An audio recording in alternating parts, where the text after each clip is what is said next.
Morning, everybody. How we doing today? We're on our survival mission.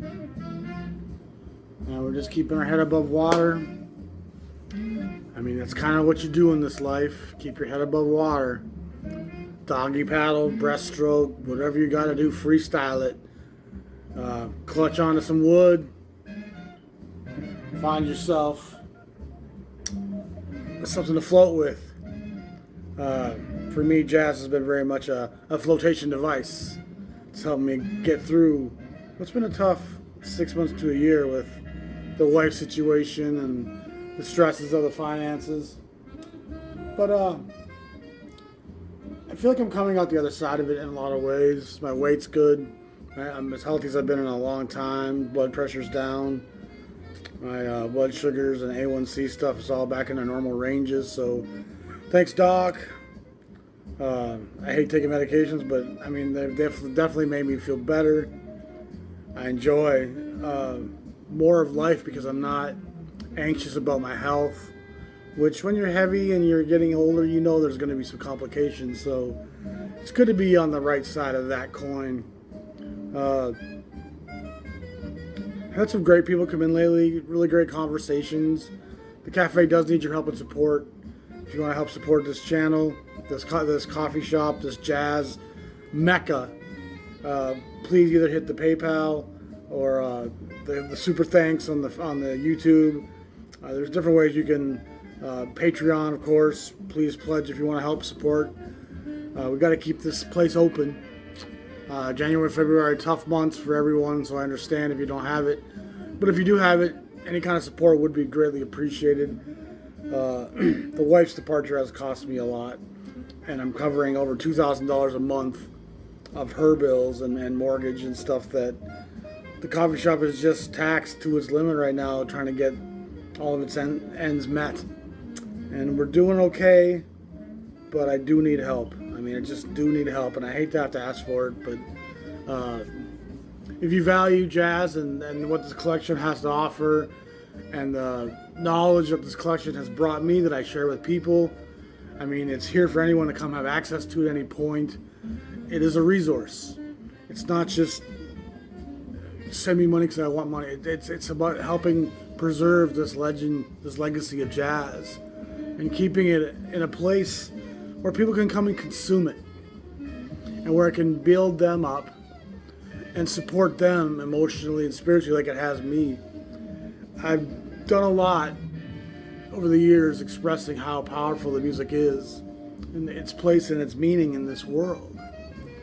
And I'm so thankful that I found it. And it's great when I find new people and new faces to share that with. And there's been a few conversations lately that have really been inspired here in the coffee shop. And I've got a number of people over the last years, but I've got it numerous times lately saying I should teach some kind of college course on jazz appreciation or something. I'm not really sure how I'd get my foot in that door. It's I don't have the time to go out and really knock on doors and see what I can find. So I'm hoping that somehow this door opens to me at some point, because I would enjoy that. There's a certain amount of teaching that comes with my preaching. And I am evangelical about this music. I was raised by evangelical zealots. I have a certain amount of that zealotry in me. I just found a different place to steer that sincere devotion. And music is the voice of the voiceless. Music is the testimony of those who aren't writing history. I mean, the winners of the great wars write the history books. The losers of those wars get to make great art. The Lord is my shepherd can't be written in Babylon. It can't be written in Rome. It can't be written in Egypt. But it can be written when you wander through the wilderness for generations. You can dream of what the promised land looks like, the land of milk and honey. The place of freedom, justice. Justice is something you can only measure when you live under great injustice. Most of us can't quantify what justice even is. But when you live under tyranny, when you live in occupation, when you live in a place of great sorrow, and when you contemplate how things could be better, how ideally things should be, that's how you find what justice and freedom look like. And even though this country was founded on a lot of those principles, it's never really been shared equally to all parts. It's always been limited in its distribution. And it's ironic how if you have a pickup truck that says freedom in your back window with a big flag, your belief in that concept is quite limited to who that freedom should apply to. I mean, I don't see those guys out fighting for minorities' rights or gay people's rights or trans people's rights. You got freedom on your pickup truck, but you are all about oppressing the freedoms of so many. It's kind of ironic. I mean, it's just the symbolism is kind of lost on them. Give me you're tired, you're sick, you're homeless. It never discriminated against gender or race or even religion. Open arm policy. And freedom should apply to all, not just those with money, or not just freedom to sell and buy guns. And I often find that that's the freedom that they really are fighting for. Not even their own interests. They're fighting for the interests of the wealthy, based off social issues that they align themselves with. So freedom for the wealthy to operate without the function of government overseeing them is what the average poor American often fights for. And the freedom of guns. I mean, they will fight for that freedom till that gun's shoved down their fucking throat. There's a great irony in that here in America, in middle country America, red state America. And I live there. I live in the midst of it. And I'm pretty good at interacting with it. I know how to ease my way in the conversations and keep from saying things I feel are too charged. And I might ask a pondering question that forces an eyebrow to be raised. But I'm not going to ever judge or act superior, because that's part of the problem. And divide is the problem. Unity is what we need to look for as a people, as a humanity, as a culture, as a spirituality. Unity. And unity would allow us to find the solidarity to make and effect changes that would change the status quo. The current stalemate we live in is a quagmire that will never change that status quo. And that's just fine with those who are in power. So I opened up with a little bit of social commentary there that some people are going to be rankled by. Go fuck yourselves. I don't give a fuck. I mean, I just don't. You haven't thought about it. Think about it longer. Stop watching television. Stop letting it tell you what to think. Think about it for yourself. What justice looks like. What freedom should be. How this planet should be existing.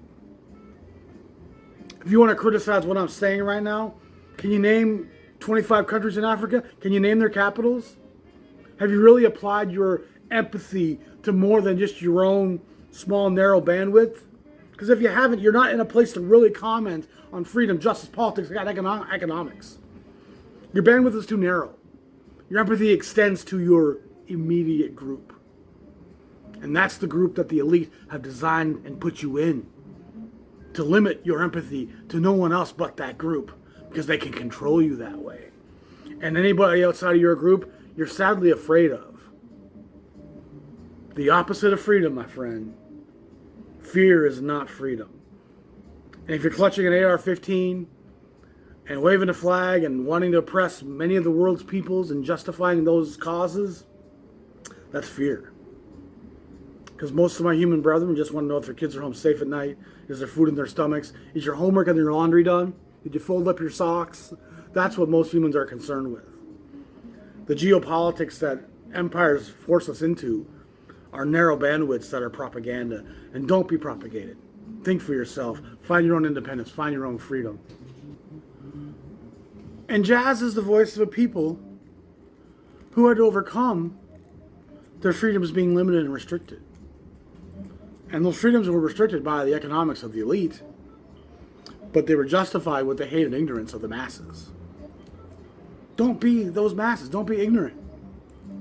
Humans are humans. Love your fellow mankind. Have empathy for all of these people. The Creator made all of this creation. You should therefore praise and marvel at this unfolding instead of acting like you're in a place to judge any of it, because you're not. If there is a God, let God be the judge. If there is a Creator, they did an incredible job. All parts of the creation are a marvel. And when you hold people down for long enough, they make art saying, you know what, no matter what you do to me, I'm going to be resilient. I'm going to bounce back up. I'm going to pop back up to the surface. I am made of cork. I will not be defeated. I will not submit to the occupation of my mind and my soul and my spirit.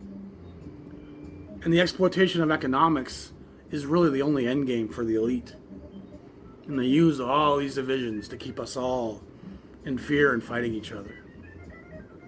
It's just on my soul this morning, and I've had a couple of great conversations. I just wanted to share some of that stuff. We're going to jump into a few things now real quick that we listened to this week. Stuff in the cafe here, that was some fun stuff.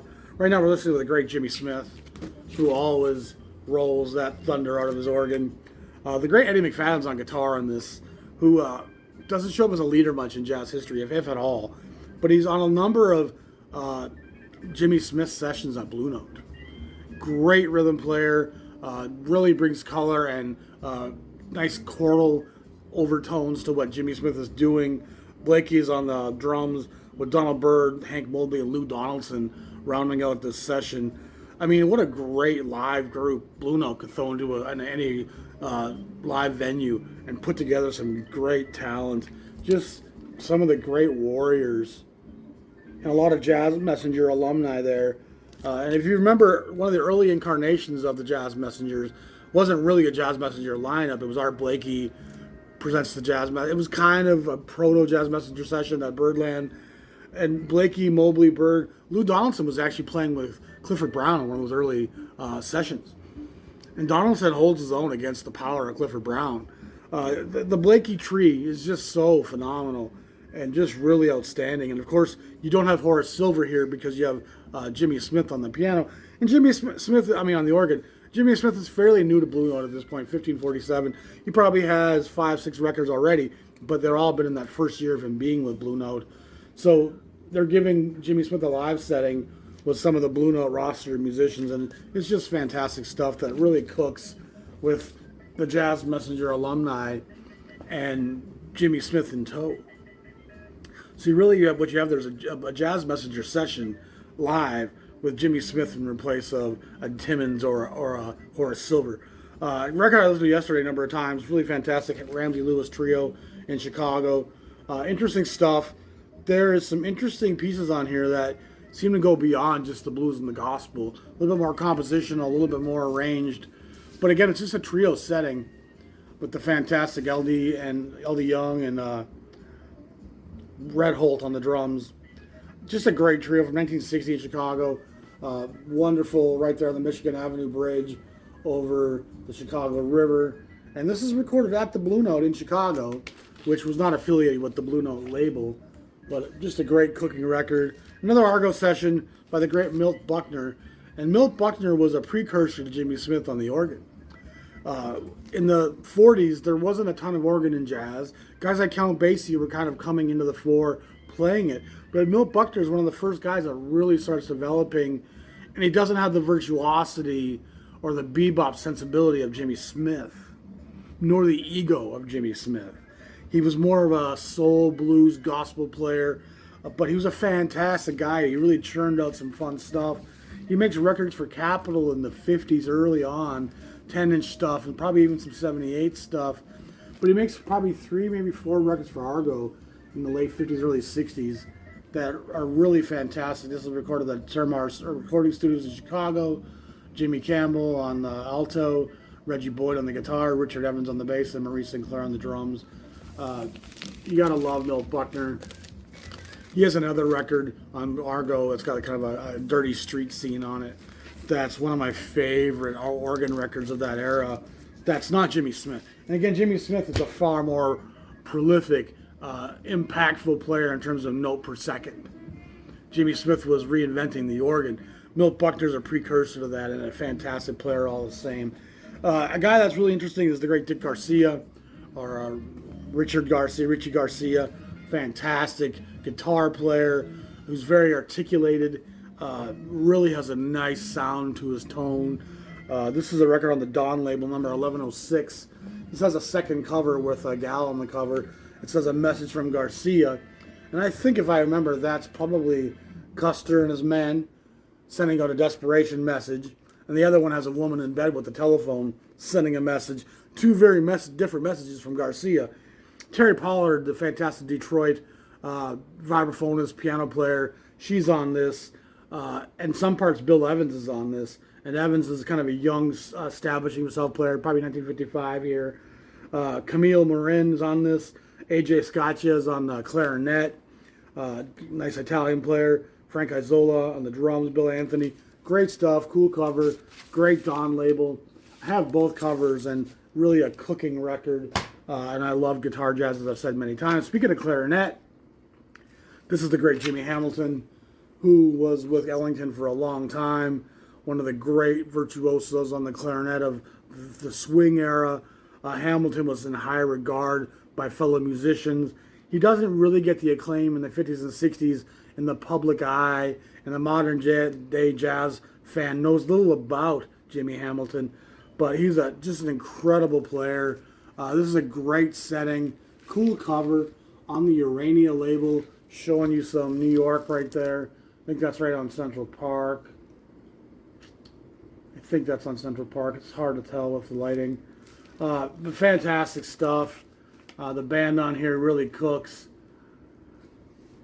Barry Galbraith, Oscar Pettiford, O.C. Johnson, Clark Terry, and Sidney Gross on the guitar. And Sidney Gross seems to be a guy who shows up on Urania, who often writes the liner notes. He does it here as well. So he must have had something to do with the Urania label, because he shows up on rhythm guitar on numerous sessions here. But this is the accent on clarinet. It doesn't really call that, but that's what it was. Number 1204, making it the fourth release on the Urania label. And his other records, he has a couple on Prestige, Swingville, and Moodsville. He's a second record on Urania. They're actually pretty tough to come by, and they can cost you a little bit more than you would think. A record that's really outstanding, that required multiple listens last week, was the fantastic Elmer Snowden, who's a Harlem banjo player. And the banjo was initially a southern cotton field instrument. It comes from that rural pastiche, and it slips into the bluegrass community. And here we have the great Elmer Snowden kind of reclaiming some of its black heritage on the banjo. This is on the Riverside label, number 348, making it probably 1957. Cliff Jackson, I believe, is on the piano, if I recall. But to hear a banjo in a jazz setting, it's really fun. It's really fantastic. Cliff Jackson on the piano, Tommy Bryan on the bass, Jimmy Crawford on the drums, 1960. This record is so much fun. And the banjo having that articulated sound really allows for some intricate woven lines to be drawn out by this guy. So he really lays some fun stuff down. It's a record that you might find in a dollar bin, because people are like, banjo, jazz, that can't be a thing. But it's a classic Riverside title. Orrin Keepnews recognized talent when he heard it. And, I mean, it's just, I really, really love that record. And it required a good 3-4 listens, because everyone who came in was just like, that's fantastic, what are you playing? And Harlem Banjo by the great Elmer Snowden. James Clay, fantastic tenor sax player who worked on the West Coast. I think he was a Texas tenorman initially. Victor Feldman, the great British piano player, vibraphonist. The great young Nat Adderley's on this on the cornet. Gene Harris on the piano with Sam Jones and Louis Hayes. So what a rhythm section you got there. Feldman, Harris, Jones, and Hayes. Feldman must be on the vibraphone on this one. Yep. And then Gene Harris on the piano of Three Sounds fame, who I'm a huge fan of. This record is so fun. Just filled with the blues. It's got gravy dripping from it. You know what I mean? It's just that kind of a thing. James Clay didn't get a huge notoriety. He's kind of ignored by a lot of people today and forgotten. But those who know James Clay records are a blast. And I think he has 3 on Riverside. And this was number 349. Number 347. So we're kind of in that same area here with Riverside, 1960. This is a DC-born player, Dick Morgan, piano player, trio. He's got some Ellington in him, of course, being from DC, and a pianist. Bertel Knox is on the drums, and Ketter Betts is on the bass. 1960 in October in New York, just was recorded. Orrin Keepnews, again, had a great ear for talent. He was a mainstay of the DC scene for quite a while as a piano player, playing at local clubs and venues. But here we see him kind of given the opportunity to record in New York, and he records, I think, 3 sessions for Riverside or in Keep News. Fantastic stuff. And like I said, a lot of times I'm grabbing 3, 4, 5 titles from a label that are sequential, just giving me a little bit of grasp of what that label was doing at that moment in time. And then this is another great record on Riverside, number 350, The Revelation by the great Roosevelt Wardell. Again, a trio setting on piano with Sam Jones and Louis Hayes. So the same bass and drums there. And this is a Cannonball Adderley Presents. So Adderley was a kind of a prolific player for Riverside at this point, and Keep News was using Cannonball as a talent scout. Bring me that young black talent that I don't know about yet, or Keep News said. And Cannonball there's a number of records, maybe 8, 9, 10 sessions that are called Cannonball Adderley Presents. And Cannonball's really got his ear to the ground and bringing in some great talent to Riverside. Roosevelt Wardell's a fantastic player. Really kind of slips into obscurity. Again, some Ellington in his playing. A bit of Ahmad Jamal with some of his spatial openness. But he's also quite a virtuoso at times. Again, just one of those guys that you probably pass over when you see it, but it's worth finding if you can. A record I enjoyed immensely the other day, and it's a quick listen. It almost feels like it was meant to be a 10-inch because it's kind of a short session. 2 songs on one side, 3 songs on the other. And this record goes by too fast. Thad Jones, Volume 3, the great Detroit trumpet player.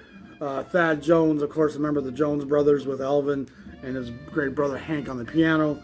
I think Elvin Jones is actually on this on the drums, his brother. Along with the great Gigi Grice on the alto, one of the great composers of the era. Benny Powell on the trombone. And Benny and Thad were Count Basie alumni. They played with Basie for a long time. So they had a rapport and a chemistry that was just kind of natural. Tommy Flanagan's on the piano and George Vivier is on the bass.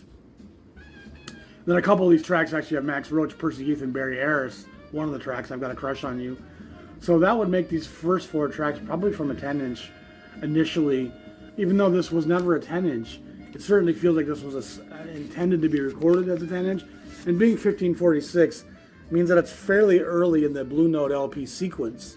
So it easily could have been recorded as a 10-inch and didn't get released until 1546 as an LP with an additional track added on.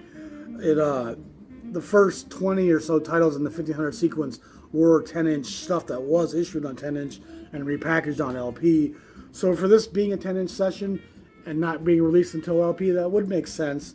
Again, that's me guessing. I'm not sure on that, but just the length of the record and the fact that 4 songs are from one session and then the one's from another does tend to tell me that it was probably intended to be. And Thad makes probably 3 records for Blue Note, and they're just fantastic. What a great lyrical player. Rooted in the church, rooted in gospel, wonderful at stating melodic theme. I mean, he'll really give you the context of what he's going to share with you in his solo up front with the melodic statement. And he just is rooted in that swing era, but just a lyrical, melodic player, dripping soul, dripping the blues, dripping black church gospel.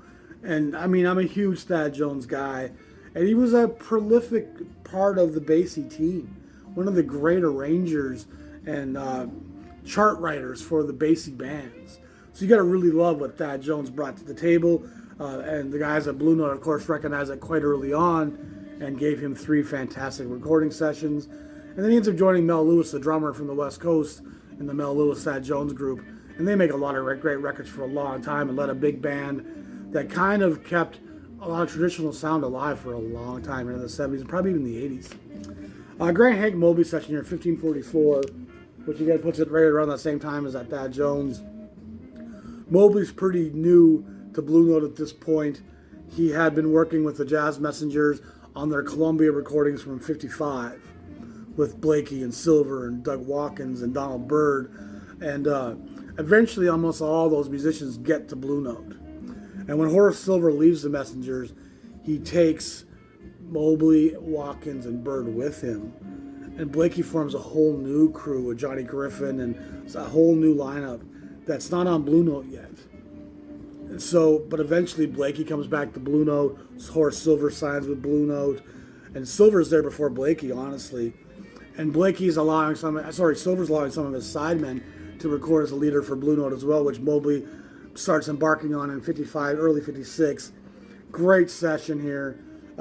You really hear the Ben Webster lineage, even some Coleman Hawkins lineage, and what Hank Mobley's bringing to the table. It's an interesting session. Milt Jackson is on the vibes, which really gives you some fantastic blues. And Milt Jackson, away from the modern jazz quartet, is the Detroit blues. You gotta love Milt. Horace Silver, of course, on the piano, Doug Watkins on the bass, and Art Blakey on the drums. So what you got here is almost a reincarnation of that first Columbia session Messenger record with Silver, Watkins, Blakey, and Mobley, minus Donald Byrd, with the addition of Milt Jackson.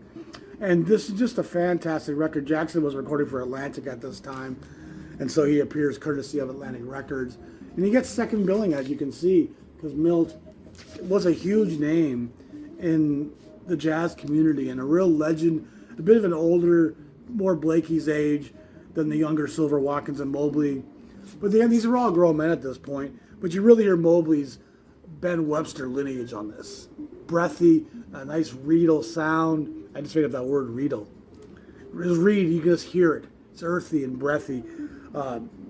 Great early Blue Note. It's the early genesis of the hard bop Blue Note sound coming into the fore here. Of course, you really got to recognize Clifford Brown, Max Roach Quintet's influence. Clifford Brown's genius and melodic theme, his rhythmic pulsations, everything Clifford Brown was doing in 54 was rippling across the jazz canon. And so a young Miles Davis with his great first quintet was being impacted dramatically by what Clifford Brown, Max Roach Quintet were doing. Harold Land and that whole great quintet.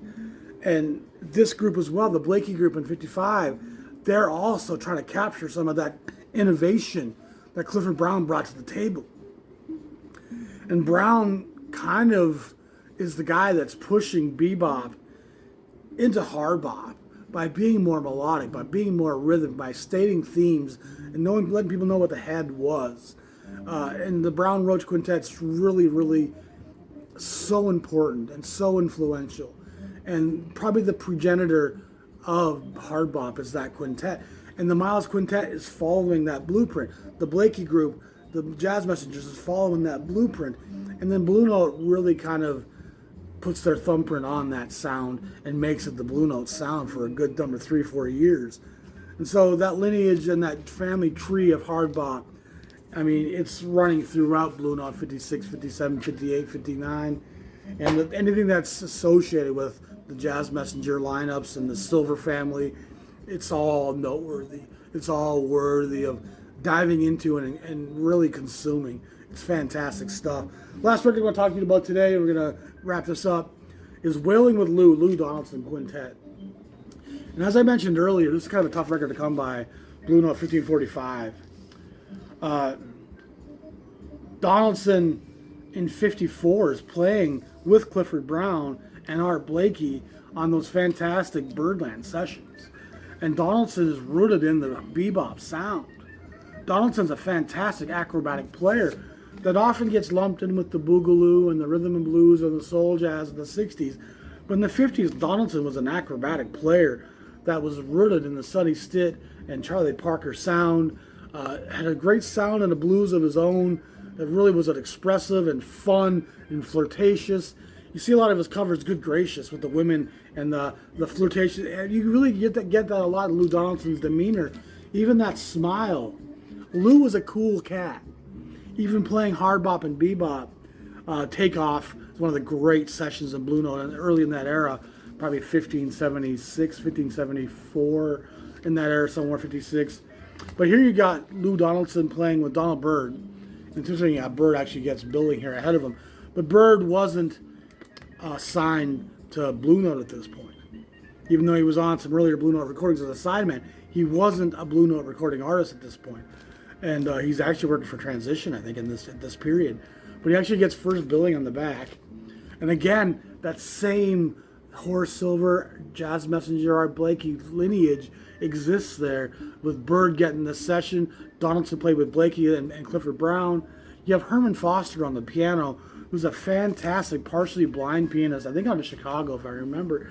And he has a number of records on the Argo label, which makes me think he was from Chicago. Peck Morris on the bass and the great Art Taylor on the drums. So what, again, you have here is just a fomenting, bubbling, young, aggressive black men focused on change and focused on the revelations that bebop and hard bop were bringing, and the way they were allowed to voice and express personality and expression and social consciousness in a way that being in a big band setting didn't allow for. You had a short period to get up and do your 8 bars and sit back down while the next section got up and did their thing.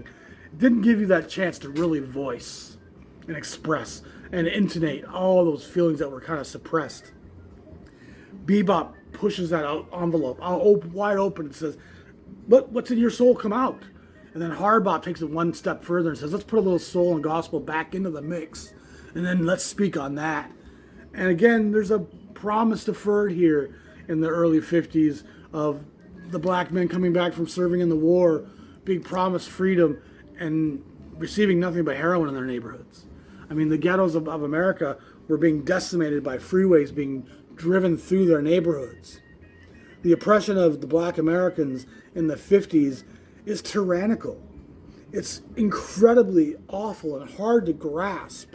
And the opium wars were often debilitating populations by giving opium to the masses to allow the occupation of the British to continue. The Americans were doing that same thing by populating the black neighborhoods with so much drugs, and then offering them so little economic reform that drugs became a vehicle, A, to make money, but also to destroy lives and destroy the futures of young black Americans. And of course, the drugs were rippled to the jazz community and crippling a lot of careers.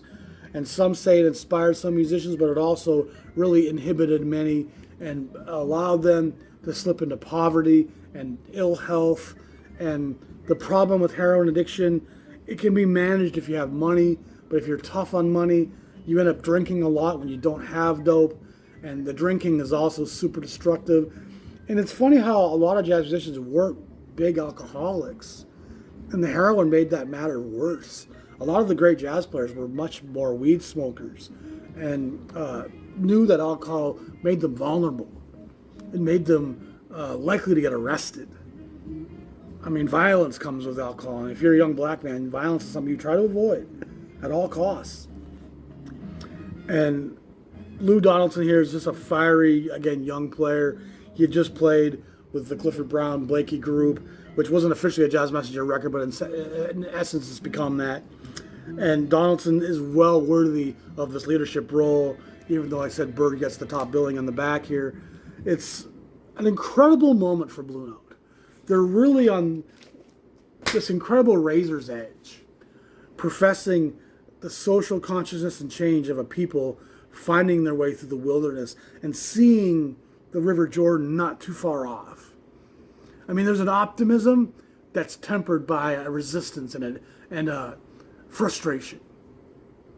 And so change feels like it's inevitable, but there's also a great sacrifice yet to come to get us there, which is something Dr. King often talked about. Malcolm talked about it. I mean, change is going to come. It has to, but it's not going to come without sacrifice. And for every cross that burned in the South, for every young black life that was snuffed out at an early age, for every young black man that was put into incarceration, there was also a young black entrepreneur somewhere that was feeding his family and being a father. There was the Panthers bringing school books to kids and feeding lunches in soup kitchens, which sadly the FBI suppressed strongly. Black independence was seen as a threat. Black economic survival was seen as something that had to be suppressed because the poor white Americans needed to be able to look down on those blacks in order to feel good about their lot in America.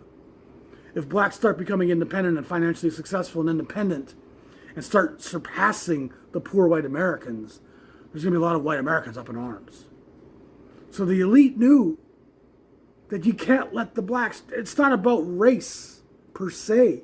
It's about the occupation and the control of the masses and keeping the poor whites as much as the poor blacks under thumb. So if the white man that's in poverty can still look down on the black and say, well, I'm living better than them. And there's quotes of white leadership at the time professing that belief system. This isn't just me conjecturing. This was a doctrine. You must oppress the poorest to allow those who are not quite as poor to be able to look down on somebody. And it's an awful system of oppression. It's an awful system of control.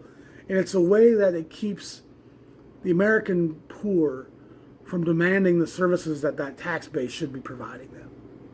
They're too busy caught up in fear and marching and trying to work their way through the muddle of racial tension and religious muddling and the immigration that's coming in.